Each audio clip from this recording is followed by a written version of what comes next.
Some men aren't looking for anything logical, like money. They can't be bought, bullied, reasoned, or negotiated with. Some men just want to watch the world burn. Welcome back to Thinking Critical. This is Wes. And about 2 months ago, I had Dylan from The Real Comic Book Gamer on the channel, and we talked about the information we'd received that Batman the Three Jokers had a release date. We got some teaser art, and we were both very excited about the series. We kind of talked in depth about what our expectations were for the series, what we were excited about, and there will be a link to that video in the video description just in case you missed it and you want to go back and get a full accounting of our thoughts on Batman the Three Jokers. But today we have updated information. We have a new release date and some new teaser art from Jason Fabok, basically showing a new bat gadget, as well as an aquarium full of fish that apparently have been infected with a Joker toxin. So I'm going to bring Dylan back on the channel here today, and we're going to talk about the new information that we have, what we can glean out of it, what we think about the new release date. And if we have time, I'm going to talk to him a little bit about his thoughts on DC's strategy and how they're rolling out comics in comparison to Marvel and some of the other bigger publishers. If we have time, hopefully that will be on the end as well. But first, I want to read the article from CBR.com, and then we'll talk to Dylan. DC has announced that the upcoming Black Label series, Batman 3 Jokers, has a new release date of Tuesday, August 25th. This series was previously scheduled to make its debut on June 17th, with the date needing to be changed following the comics industry stopping production due to the ongoing coronavirus COVID-19 pandemic. Senior Vice President and Editor-in-Chief Bob Harras had this to say: "As more stores are finding ways to operate and service their customers, our release schedule is under constant review. From placing orders to on sale, moving Batman 3 Jokers to August will enable more stores to order and sell this incredible story that Geoff and Jason have crafted." The 3-issue, 48-page prestige format limited series will carry the Black Label content descriptor for mature readers 17 years of age or older. DC changed from a Wednesday to Tuesday release day for new comics after resuming publication through new distributors, Luna Distribution, and UCS Comics distributors. So that's the basic update and information that we have. Now let's talk to Dylan and talk about this a little bit more in depth. So Dylan, just about a month and a half, 2 months ago, you were on the channel. We were excited about Batman 3 Jokers. We kind of laid out the where the series came from, what we were excited about. Then, of course, coronavirus, COVID-19 happened. Everything's been kind of up in the air, but now we do know in August, Batman 3 Jokers is happening. What do you think about that release date? I think it's pretty smart. Those issues are expensive. I think a lot of people are going to want to buy into those, and giving the comic shops a little bit of time to maybe make some money off of Batman 92, 93, that Dark Knight's Metal event going in there, maybe get some money into the store before they have to hit FOC on Batman 3 Jokers might give them a little bit more cash to buy into that series.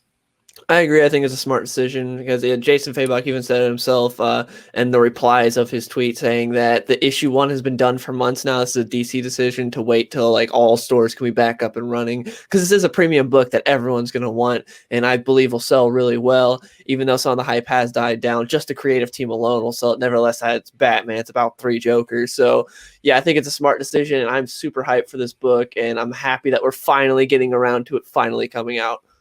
Yeah, it's only been a few years in the making.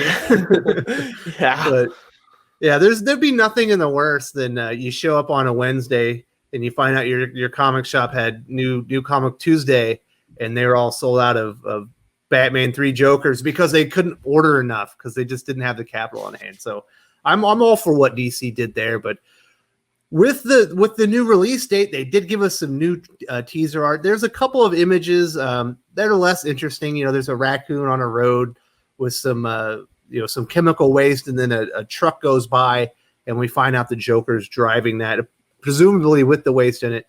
Any thoughts on those images? It looks good, but yeah, not much to add there. All I saw was all in the comments that Jason Fabok was saying maybe the raccoon lives, maybe he doesn't. So we're not sure on that front. But besides that, yeah, not much to really add there. It looks good. It looks cool. It's Jason Fabok, man. Yeah, he is killing it here, man. We've been seeing the teaser art for months. Obviously, That was unfinished artwork. We finally got a few pages of finished artwork, with Bruce falling on the headstone and all that stuff, and we were hyped. But the next two images got us even more hyped. And, obviously, if we do see that raccoon again, he's going to have a smile on his face, based on some of the stuff we see. So there's kind of three big reveals, and let's go hit them all, 1, 2, 3. The first one is Jason Todd and Batgirl are there with him, or, Red Hood and Batgirl. That's awesome. Two great characters. Love seeing them with Batman. Yeah, I agree. They're saying before that they were going to be a huge part of Three Jokers. I didn't know how they were going to be a huge part of it. If it was going to be like, okay, first part's going to be more Batman-centric, then the next Batgirl and the next Jason Todd, or if they're doing like with this where it seems like they're just all together. So that's cool to see, and you can definitely tell there's some animosity between Jason and Bruce right there, just like that first page where you see they're just staring at each other and they do not look particularly happy with one another. So I do wonder what's being discussed there, because they're both in the Batmobile together, where Batgirl is right there on a motorcycle behind them. So I wonder what is being discussed between them two, and because they always are at odds, just always have been since he became Red Hood. So I'm really interested as to what the dialogue is right there. I'm also pretty excited. It feels like this is going to be like an investigation. The world's greatest detective doing detective work. It's always good stuff. Yeah, you don't get that a whole lot, but other than what Tomasi's been doing with Detective Comics for the most part, it's not very much a detective book with Batman. But yeah, also I love the chess piece flashlight.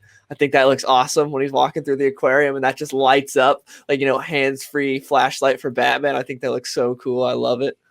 All right, so that's the second big reveal. He's got a new bat gadget, a new power. He's apparently got, an LED light in his chest plate. It's the old school yellow Batman symbol with the or yellow oval with the Batman signal in there. And I remember the first time I realized that my cell phone could be turned into a flashlight, and I was pretty excited.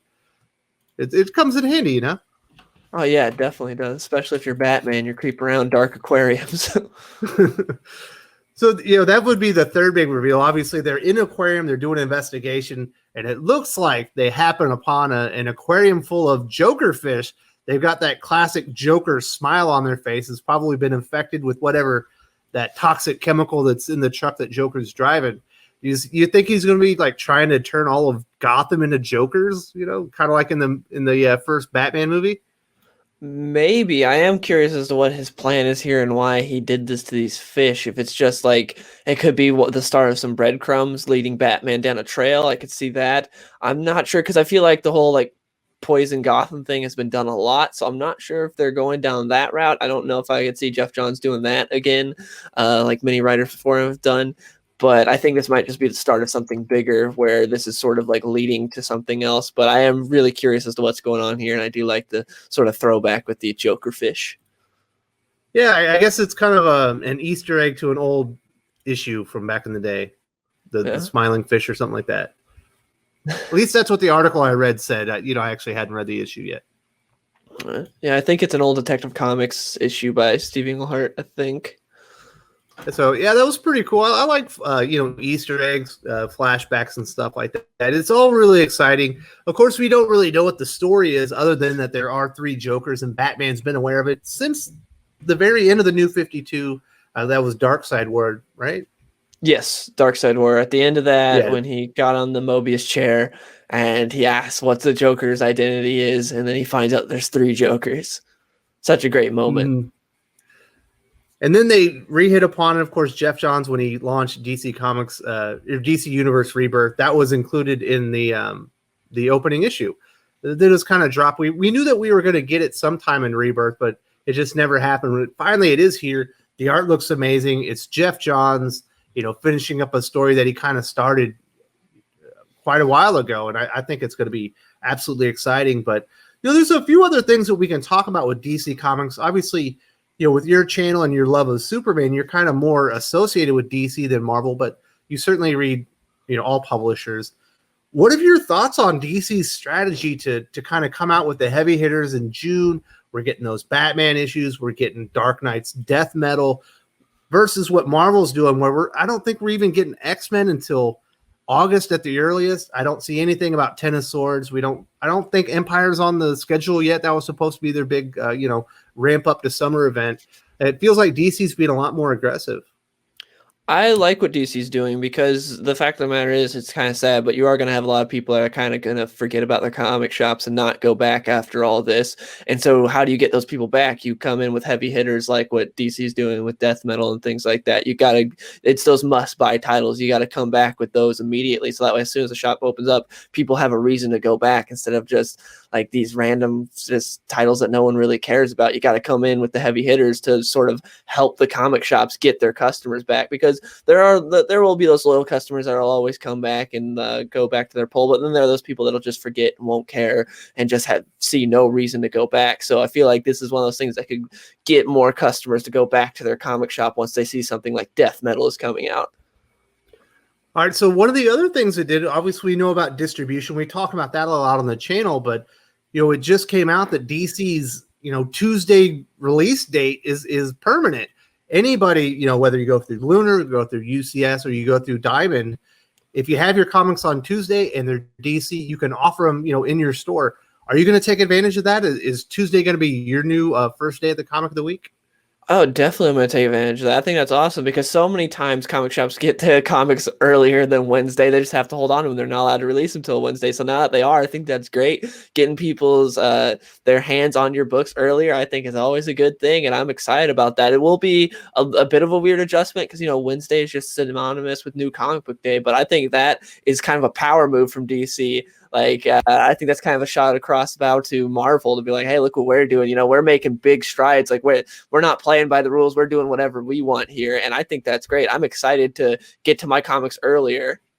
And DC kind of has some big things coming out. We've seen Punchline, but I don't think she's spoken yet in a comic. I know her first appearance, her origin story, I think is coming out in that Joker 80th anniversary special.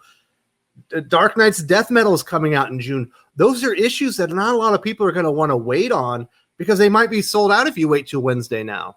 It's getting people into the shops earlier, and also maybe that frees up some of that that extra money that maybe you didn't fill up on your whole budget with your pull, and you had enough for 2 extra comics, and you see all the DC comics first.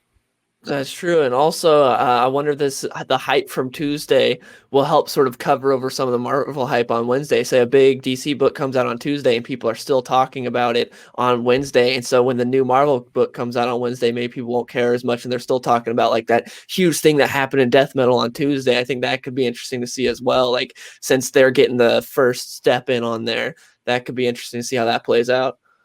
Yeah, I'm digging like DC's strategy. I like them coming out and saying, we're major players and maybe we're going to be the market leaders moving forward. Their books are better, in my opinion. Their writers are better. Their art, basically across the board is better. I like that they're being aggressive in trying to take charge of it and letting Marvel know that they're going to have to fight for their audience. Yeah, that it's weird because for years everyone's kind of played by these arbitrary rules that comics come out on Wednesday, you can only use Diamond, and now DC is like, wait, none of that is true. We could do this on Tuesday. We could do additional. We don't have to just stick to Diamond. We can use additional distributors. It's cool to see them just step up to the plate and play by their own rules. I really like that. Yeah, it'll be interesting. I'm waiting, obviously, to see what Marvel does specifically, but I think we'll see some reactions from Image, Boom, Dark Horse, all the other small publishers as well, because it's a new ball game and DC is changing the rules. Yeah, and I think everyone's going to learn from that. Well, I think that'll basically wrap it up. We covered the Batman 3 Jokers update. Some of the teaser art talked about that, some of the big reveals, and also what DC and Marvel are kind of doing, competing to come back into the market. Is there anything else you need to say before we cut this off? I think that's about it. Yeah, I don't think there's anything else that big that came out to talk about. But I'm excited that we're going to have new comics to talk about soon, though. Absolutely. It feels like it's been forever. Please come back. Oh, will do. All right, later, brother. See you, man. If you enjoyed this video, please give it a like. I would appreciate it very much. It helps us attract more views for the channel. Subscribe for future commentary, comic book news, and reviews. And don't forget to ring the bell for notifications. If you want to talk comics, movies, and much, much more, you can follow me on Twitter at Wes_from_TC. With that, Salamat Po, and I'm out.